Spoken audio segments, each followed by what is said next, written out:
Hello dear students, आज की video variable based arithmetic की है। प्लेलिस्ट बनी हुई है, इसी वीडियो के डिस्क्रिप्शन में आपको लिंक मिल जाएगा। पहला क्वेश्चन आपके सामने है। इसमें देखिए क्या बोला गया है। 1 किलोग्राम कोई मेटल है जिसमें 25% जिंक है, बचा हुआ कॉपर है। ठीक है, इसको हम मिक्स करते हैं। 5 किलोग्राम का कोई मेटल है जिसके अंदर 40% जिंक है, बचा हुआ कोई अदर मेटल है पी। तो इसको देखिए हम लिखते हैं कैसे। कॉपर, जिंक और मेटल पी। पहले बात करते हैं हम 1000 ग्राम की। 1000 ग्राम यानी 1 किलोग्राम में इसमें क्या बोला गया है। जिंक 25% है यानी कि 250 ग्राम जिंक है। बचा हुआ 750 ग्राम क्या होगा, कॉपर होगा। इसके अंदर पी मेटल है ही नहीं। नेक्स्ट 5 किलोग्राम की बात की गई है यानी कि 5000 ग्राम की बात की गई है। इसके अंदर क्या बोला गया है, 40% जिंक है यानी कि 5000 का 40% निकालेंगे तो ये आएगा 2000। इसमें 2000 जिंक है। इसके अंदर कॉपर नहीं है, कोई पी एलिमेंट है यानी इसमें कॉपर 0 है। बचा हुआ 3000 वो पी है। इन सबको ऐड करते हैं क्योंकि फाइनल हमसे पूछा है। तो ये आएगा 750 रेशियो 2250 रेशियो 3000। इसको जब हम कट करेंगे 25 से इसको कट करते हैं, ये जाएगा 3, ये जाएगा 9 और ये जाएगा 12 यानी कि 1:3:4 ये रेशियो निकल कर आएगा फाइनल। किसके अंदर, अब जो भी सीक्वेंस दिया है उसमें लगा सकते हैं आप। Zinc, copper, metal, zinc, copper और मेटल पी। तो जिंक कितना आया हमारे हिसाब से 3, कॉपर कितना आया हमारे हिसाब से 1 और पी मेटल कितना आया 4। ये रेशियो निकल कर आएगा। इस तरीके से इसको हम करेंगे।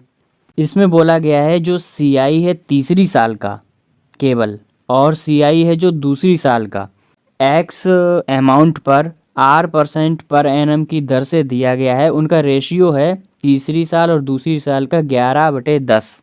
11/10 है उनका रेशियो रेट का। X + 1500 रुपये पर 2 साल में CI मिल रहा है 1890, इसी रेट पर R% पर ही। तो हमें X की वैल्यू चाहिए। उम्मीद करता हूँ सवाल समझ में आया होगा। देखिए क्या बोला है सवाल ने। Second year ratio third year.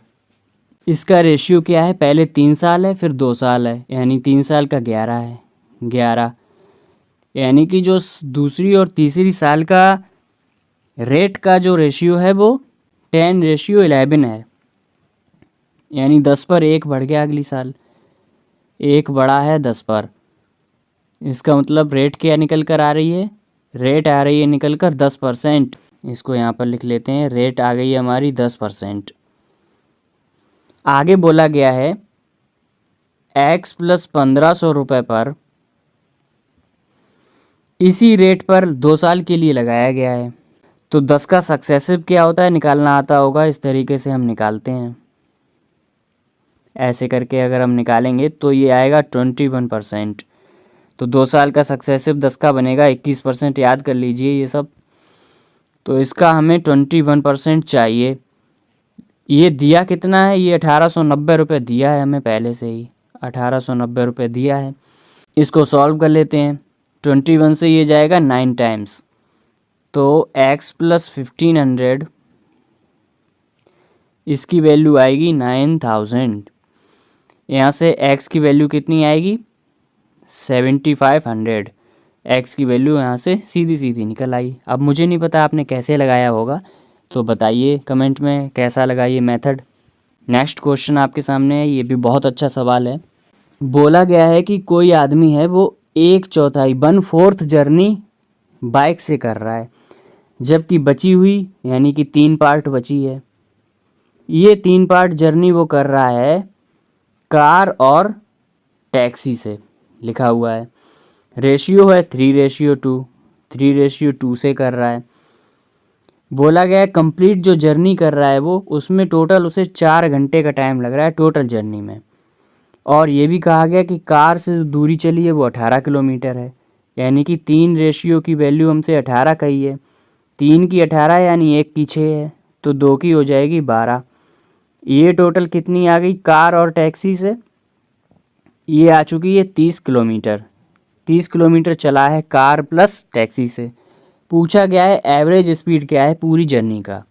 तो देखिए यहाँ पर 30 निकल कर आया है कार और टैक्सी। अगर 3 पार्ट की वैल्यू 30 आई है तो एक पार्ट की वैल्यू कितनी आएगी? 10 किलोमीटर। यानी कि जो 1/4 था 1/4 था, यानी वन किससे चला था? बाइक से। यानी कि जो बाइक से चला है वो 10 किलोमीटर चला है। अब हमें पता है एवरेज स्पीड फार्मूला क्या होता है? Total distance upon total time. Total distance कितनी हुई? 10 किलोमीटर बाइक, 30 किलोमीटर कार और टैक्सी, यानी कि टोटल 40 किलोमीटर चला है। टोटल टाइम कितना ले रहा था जर्नी में? 4 घंटे ले रहा था, यानी कि 10 किलोमीटर पर घंटा। ये एवरेज स्पीड आएगी इस पूरे ट्रैवलिंग में। क्वेश्चन में बोला है ट्रेन ए और बी एक्स और वाई की तरफ जा रही हैं एक दूसरे की तरफ, यानी कि अपोजिट साइड में चल रही हैं। चलने के बाद दोनों 4 घंटे बाद एक दूसरे को क्रॉस करेंगी। ए ने एक्स वाई दूरी है जो टोटल वो 10 घंटे में पूरी कर ली, तो बतानी है बी ने कितना टाइम लिया है एक्स वाई की दूरी पूरी करने में। तो ए ने जो टाइम लिया है 10 घंटे लिया है, लेकिन 4 घंटे में वो क्रॉस कर गया, यानी कि जो दूसरी तरफ वो पहुंचा है वो 6 घंटे में पहुंचा है क्रॉस करने के बाद।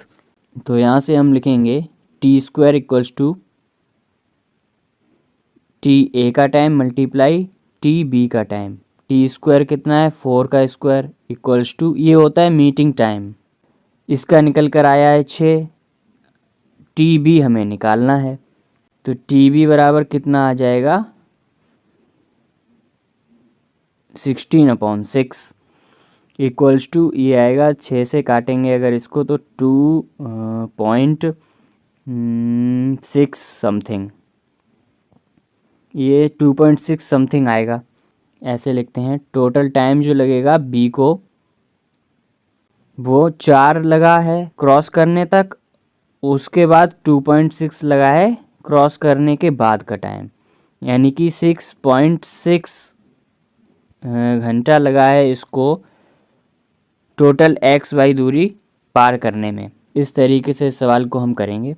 आगे बढ़ते हैं नेक्स्ट क्वेश्चन पर। अब ये बीच में हल्का सा सवाल आया है, इसको आप देखिए कैसे लगाएंगे। किसी शॉपकीपर ने 20 रुपये प्रति किलोग्राम के हिसाब से नमक को बेचा है, जबकि उसकी कॉस्ट प्राइस 25 रुपये प्रति किलोग्राम थी, लेकिन उसने 1 किलोग्राम के वाट की जगह पर 800 ग्राम वजन यूज़ किया है। तो हमें बताना है कि प्रॉफिट या लॉस जो हो रहा है वो कितने % का हो रहा है शॉपकीपर को। देखिए एक मेथड होता है, ट्रू वैल्यू है उसको कंपेयर करते हैं ट्रू के साथ, फॉल्स वैल्यू है उसको कंपेयर करते हैं फॉल्स के साथ, और कुछ करना ही नहीं है इसमें, बस यही मेथड लगना है। जो सीपी की बात करें, अगर